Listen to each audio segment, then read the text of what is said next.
Les clashs entre dirigeants politiques ne manquent pas dans l'histoire. Dans cette vidéo, découvrez 10 moments où des présidents et personnalités politiques se sont affrontés de manière explosive, parfois avec des déclarations cinglantes. C'est une leçon que Emmanuel Macron a donnée encore au chef d'État africain. Mais s'il y a bien un ingrat, c'est bien lui. Commençons la vidéo par un clash entre Emmanuel Macron et Ibrahim Traoré. En janvier 2025, lors de la conférence des ambassadeurs, le président français a critiqué certains dirigeants africains en les traitant d'ingrats envers la France.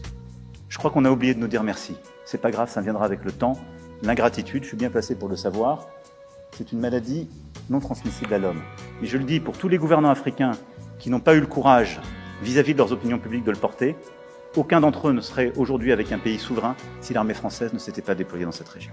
En réponse, le 13 janvier 2025, le capitaine Ibrahim Traoré, président de la transition au Burkina Faso, a déclaré que ses propos constituaient une insulte à tous les Africains. C'est une leçon que Emmanuel Macron a donnée encore au chef d'État africain, de se rattraper et de pouvoir vraiment mener cette lutte contre l'impérialisme.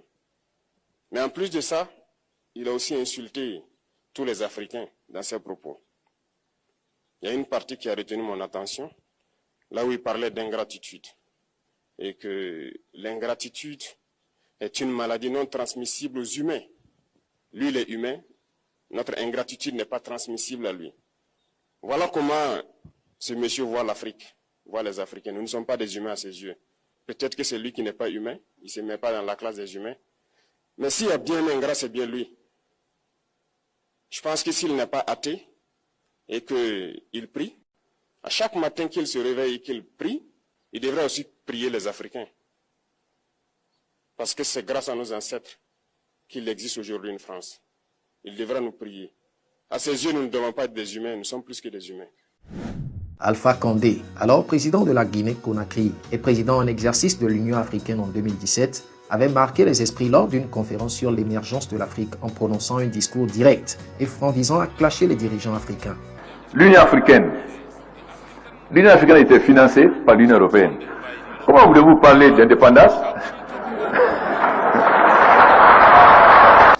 Quand il y a un sommet de l'Union africaine, de l'Union européenne, pardon, tous les 6 à 10 heures, tous les chefs d'État sont dans la salle à 10 h moins 5. Nous, quand on dit 10 heures, chacun ça va midi. Si on commence à midi, on a commencé tôt. Mais vous m'avez parlé comme si j'étais le président du Burkina Faso. Pendant une session de questions-réponses avec les étudiants burkinabés, Emmanuel Macron a été interpellé sur des sujets comme l'électricité. Voici sa réponse. Mais vous m'avez parlé comme si j'étais le président du Burkina Faso. C'est quelque part, vous me parlez comme si j'étais toujours une puissance coloniale. Mais moi, je ne veux pas m'occuper de l'électricité dans les universités au Burkina Faso. C'est le travail du président. Du coup, il s'en va, reste là. Donald Trump a imité et critiqué Joe Biden pour ses difficultés apparentes à quitter la scène après ses discours. I mean, the guy can't find his way off of a stage. Look, here's the stage. Here's the stage. I've never seen this stupid stage before, right? I've never seen it.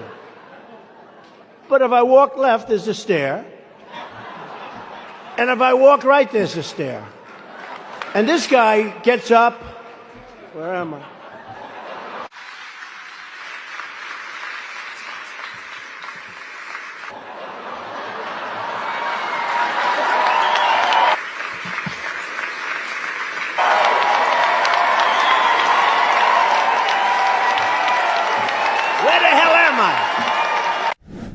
En mai 2024, lors d'une conférence à Dakar, le politicien français Jean-Luc Mélenchon s'est prononcé sur le mariage homosexuel et la monogamie qui a suscité des réactions mitigées du public et une contestation du Premier ministre sénégalais Ousmane Sonko. Je suis le premier législateur français qui ait déposé un texte de loi à propos de la possibilité du mariage homosexuel. Je suis, si vous voulez le savoir, hétérosexuel. Mais j'ai pensé que cette liberté d'amour devait être ouverte à tous ceux qui voulaient en bénéficier. Et c'est pourquoi je vous dis, les yeux dans les yeux, que j'assume et je ne chercherai pas à vous l'imposer. Je l'assume et je vous dis que je sais que dans mon pays, elle fut controversée. Et nous l'avons réglée comment? Comment l'avons-nous réglée? En votant. Eh bien, peut-être qu'un jour vous-même vous voterez et alors, votre décision... Mais j'entends, peut-être que non.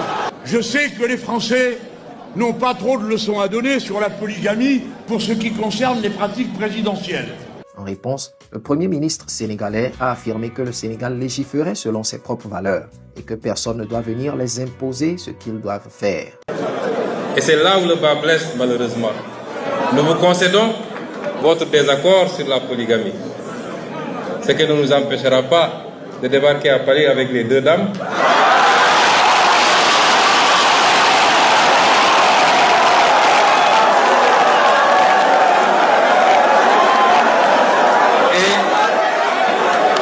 Et nous n'avons pas la prétention de nous prononcer ou d'interpeller sur votre liberté de légiférer, soit pour ou contre un phénomène. Mais là où le bas blesse, c'est que, dans le sens inverse, on veut nous refuser ce droit, nous, sur les aspects où on est en désaccord, de légiférer ou de ne pas légiférer. Et c'est ça l'intolérance, justement. Et c'est ça que nous n'acceptons plus. Je vous remercie. Dans cette vidéo, Félix Tshisekedi, le président congolais, participe à un débat avec le président français Emmanuel Macron, le confrontant sur la manière dont l'Europe, en particulier la France, traite les Africains. Ça aussi, ça doit changer dans la manière de coopérer avec la France et l'Europe. Regardez-nous autrement, en nous respectant, en nous considérant comme de vrais partenaires, et non pas toujours avec un regard paternaliste, avec l'idée de toujours savoir ce qu'il faut pour nous et non pas pour...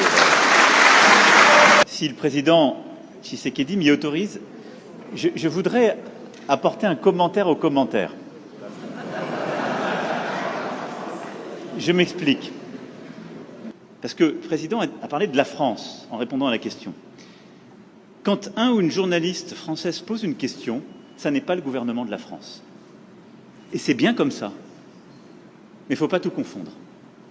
Non, parce que non, mais c'est pas une position de la France. Je faisais allusion. Parce qu'il n'y a pas, il y en a eu. Je faisais allusion au propos de Le Drian. Lui, il est officiel français. Oui, mais le compromis à l'africaine, c'est Le Drian, c'est pas la journaliste. C'est exact, mais ce compromis. Mais lors de sa visite à Mayotte, le département d'outre-mer de France, en décembre 2024, le président Macron a eu une discussion tendue avec les immigrants mécontents en rapport avec le passage du cyclone Chido. Bon, alors pourquoi vous me faites dire ça? Donc, moi je vous dis, tout le monde se bat.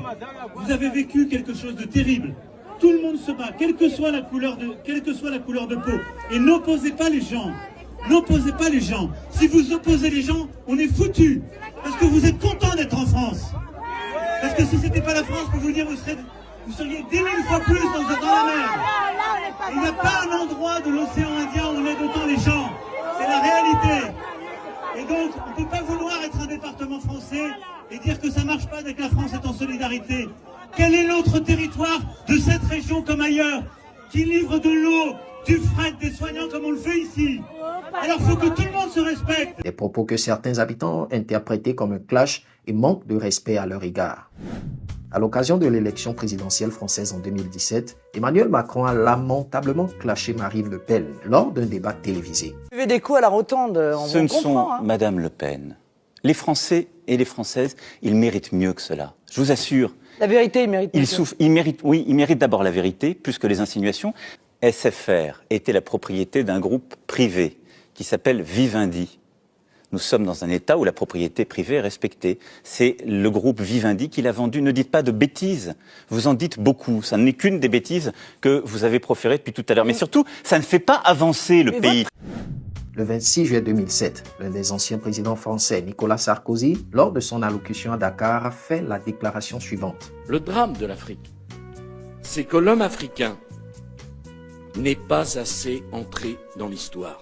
Le paysan africain, qui depuis des millénaires vit avec les saisons, dont l'idéal de vie est d'être en harmonie avec la nature, ne connaît que l'éternel recommencement du temps, rythmé par la répétition sans fin des mêmes gestes et des mêmes paroles. De nombreuses personnalités importantes ont répondu considérant le discours comme un clash et une manifestation de mépris. Voici un clash verbal opposant Moustapha Niasse, président de l'Assemblée nationale à l'époque, et Barthélémy Diaz, un député de l'opposition au Sénégal. Et pour rassurer toujours sur Dakar, parce que c'est la capitale, alors il y a une caisse d'avance, donc c'est des fonds politiques. Il n'existe pas de fonds politiques dans ce pays. Objection, Monsieur le Président. Monsieur le Président, il existe des fonds, vous n'avez pas la parole, cher collègue, vous n'avez pas la parole, spéciaux dans ce pays. Premier ministre, avec vous n'avez pas la parole. Vous ne pouvez pas intervenir, vous violez le règlement intérieur pour prendre la parole, on la demande. Demandez la parole, demandez la parole. Si vous la demandez, le président peut dire oui ou non, il vous la donne. Vous n'avez pas le droit. Vous n'avez pas le droit de vous donner la parole vous-même. Asseyez-vous, je vous prie. Asseyez-vous, je vous prie. Asseyez-vous. Asseyez-vous, je vous en prie. Au nom de tous les députés, je vous demande de vous asseoir. Asseyez-vous. Asseyez-vous. Vous n'avez pas la parole. Vous n'avez pas la parole. Asseyez-vous. Je ne vous la donne pas parce que le règlement intérieur, ni le code de conduite. Asseyez-vous. Asseyez-vous, chers collègues. Je vous respecte. Je vous demande de vous asseoir. Vous n'avez pas le droit de prendre la parole. Asseyez-vous. Asseyez-vous. Asseyez-vous. Asseyez-vous. Vous n'avez pas le droit de prendre la parole.